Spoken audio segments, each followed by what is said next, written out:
مسلمانوں کی وہ ایجادات جنہوں نے دنیا بدل دی۔ پہلا اسپتال، یونیورسٹی کب اور کہاں تعمیر ہوئی؟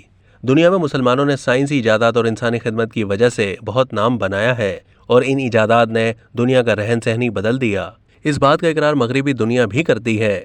آج ہم آپ کو مسلمانوں کی چند ایسی ایجادات کے بارے میں بتاتے ہیں جن کے بارے میں جان کر آپ حیران رہ جائیں گے۔ نمبر 1، اسپتال۔ دنیا کا پہلا اسپتال بنانے کا سہرا مسلمانوں کے سر جاتا ہے۔ یہ اسپتال سن 872 میں مصر کے شہر قاہرہ میں احمد بن طالون کے نام سے قائم کیا گیا۔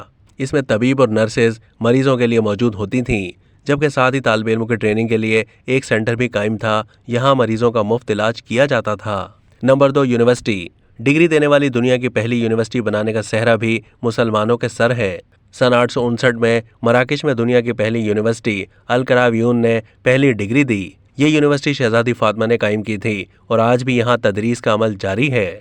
Number 3، surgery. مسلم سائنسدان الزہراوی کے بارے میں یہ مانا جاتا ہے کہ وہ جدید سرجری کا بانی ہے۔